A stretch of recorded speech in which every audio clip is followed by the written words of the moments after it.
All right, today we're digging into a new paper that claims to solve a massive headache in chip manufacturing, the super slow process of inspecting EUV photomasks. Researchers are proposing something called Ptycho-LDM, a new AI framework that promises a huge leap in speed without, and this is the key part, without sacrificing accuracy. Let's see if they pull it off. I mean, just look at this. This single slide pretty much tells the whole story. On the left, that's what you get from traditional plecography when you're forced to use limited data. It's basically just noise. But on the right, using the exact same constrained data, that's the output from this new Ptycho-LDM framework. The difference is just night and day. So the real question is, how on earth are they achieving this kind of quality with so much less data? So to really get what a breakthrough this could be, we have to understand the core problem. With actinic mask inspection, you're hunting for tiny, nanometer-scale defects. If you miss one, it gets printed on thousands of wafers. The old way, traditional stickography, is accurate enough, but man is it slow. It's become a huge bottleneck for high-volume manufacturing. Okay, so this is the fundamental trade-off everyone's been fighting with. Standard algorithms, like difference map, need a ton of measurements and a ton of iterations to produce a clean image. But the industry needs to move fast. So historically, you had a choice. You could either get it right or you could get it fast. You simply couldn't have both. And this is where things get really clever. Ptycho-LDM isn't just another black box AI that they threw at the problem. No, it's a hybrid. It uses a generative AI model to supercharge a trusted, physics-based algorithm. It's a team-up. The whole idea boils down to this really elegant two-part concept. You start with a solid foundation in physics, and then you bring in the AI to do the smart refinement work. This isn't about letting the AI just guess. It's about giving it a really good physics-based head start. The AI they're using here is a latent diffusion model, or LDM. Now, the key thing you need to know about these models is that they are incredibly efficient. Why? Because they operate in a compressed, latent space. Instead of crunching all the numbers in the full-resolution pixel space, they work with a much smaller representation, which makes them way, way faster. The easiest way to think about their whole method is with a simple analogy: sketch and refine. You know, like an artist. They don't just magically create a perfect, detailed masterpiece from nothing. They start with a rough sketch, get the basics down, and then they refine it layer by layer. And that's exactly what's happening here, in two steps. First, the sketch. They run a standard algorithm, diffmap, but they choke it for resources, way fewer measurements, way fewer iterations. The result is a noisy, messy, but still structurally recognizable sketch of the photomask.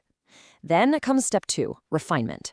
They feed that rough sketch to the LDM, and the AI, which has been trained on tons of examples of what perfect photomask patterns should look like, just cleans it right up. It gets rid of the artifacts and fills in the details.